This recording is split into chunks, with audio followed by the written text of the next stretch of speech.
नमस्कार, अस्सलाम वालेकुम दोस्तों। आज का मेरा वीडियो खास हिंदी और उर्दू जानने वाले व्यूअर्स के लिए है। हम सभी लोग यूएई में रहते हैं और हम में से काफ़ी लोगों ने क्रेडिट कार्ड और पर्सनल लोन लिया हुआ है। अब होता क्या है, लोन लेने के टाइम पे तो हम लोन ले लेते हैं, पर चुकाने के टाइम पे अगर कोई परेशानी आई, जैसा कि जॉब लॉस हुआ, तो उसमें से कई इंस्टॉलमेंट्स हमारी स्किप हो जाती है और फिर हम वो लोन को चुका नहीं पाते हैं। तो ऐसे सिचुएशन में मुझे काफ़ी सारे लोग पूछते हैं कि हम क्या करना चाहिए। हमारे ऊपर लोन तो है काफ़ी सारा, पर हमारे पास जॉब नहीं है और इसके कारण हम हमारा पैसा चुका नहीं पा रहे। तो देखिए दोस्तों, क्या होता है जब हम कोई भी बैंक में अकाउंट खोलते हैं, क्रेडिट कार्ड लेते हैं या पर्सनल लोन लेते हैं या और भी कोई भी फैसिलिटी है बैंक से, तो उनका एक स्टैंडर्ड एग्रीमेंट रहता है जो यूएई सेंट्रल बैंक के गाइडलाइंस के मुताबिक तैयार किया हुआ होता है। ये एमिरेट्स बैंक एसोसिएशन इसको तैयार करके देती है और ये सभी बैंकों के पास एक स्टैंडर्ड रहता है।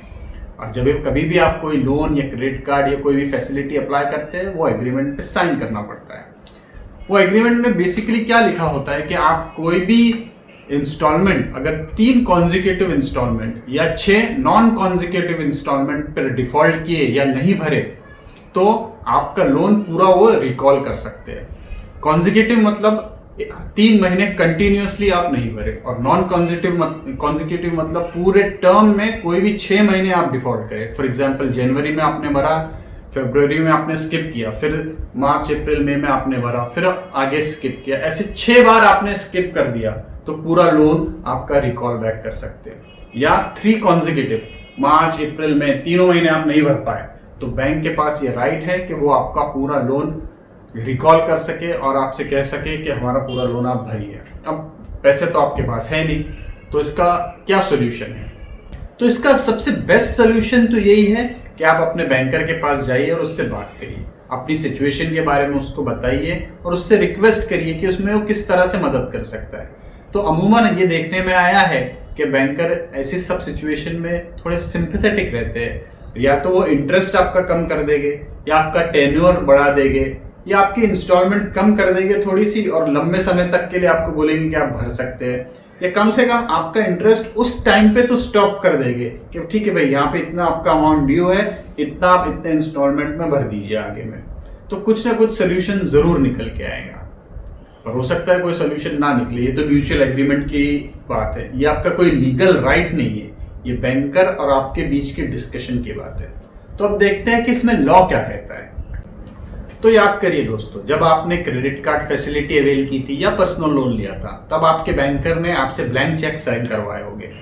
अब ये चेक वो बैंकर डिपॉजिट करेगा, और अगर आपका चेक डिसऑनर होता है या बाउंस होता है, तो बैंकर के पास राइट है कि आप पे क्रिमिनल केस फाइल कर सके और आप पे ट्रैवल बैन लगा सके।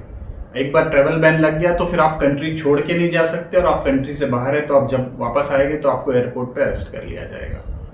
इन केस आपका बैंकर दुबई में है और आप पे क्रिमिनल केस करता है, तो दुबई गवर्नमेंट ने एक नया लोकल ऑर्डर निकाली है, जिसके अंतर्गत आप कुछ फाइन भर के आप पे से ट्रैवल बैन हटा सकते हैं। ये फाइन कितना है डिपेंड करता है आपके चेक के अमाउंट का, पर चेक का अमाउंट 2 लाख दिरहम यानी कि 200,000 दिरहम से तो कम ही होना चाहिए, तभी ये लोकल ऑर्डर के अंतर्गत आप इसका बेनिफिट ले सकते हैं। तो कितना है ये फाइन का अमाउंट? ये फाइन का अमाउंट 2,000 दिरहम से लेके 10,000 दिरहम तक, इस बीच में gradually increasing depending upon the cheque amount. आपके चेक अमाउंट के हिसाब से ये इंक्रीज होते जाता है, लेकिन 2 लाख दिरहम से कम होना चाहिए। अगर 2 लाख दिरहम से ऊपर का चेक है तो ये local order, criminal local order आपके कोई काम का नहीं, आप पे ट्रैवल बैन लग जाएगा। और 2 लाख दिरहम से कम का अमाउंट है तो ये फाइन भर के आप ट्रैवल बैन हटा सकते हैं। तो आपने फाइन तो भर दिया, पर इसका मतलब ये बिल्कुल नहीं है कि आपके लोन की लायबिलिटी खत्म हो गई है। आपकी लायबिलिटी अभी भी उतनी ही है। आपका बैंकर आप पे सिविल केस करेगा इस बार। क्रिमिनल केस तो वो कर चुका है जिसका फाइन आप भर चुके हैं, इस बार वो कोर्ट में सिविल केस करेगा और आपके अगेंस्ट में पेमेंट ऑर्डर लेगा।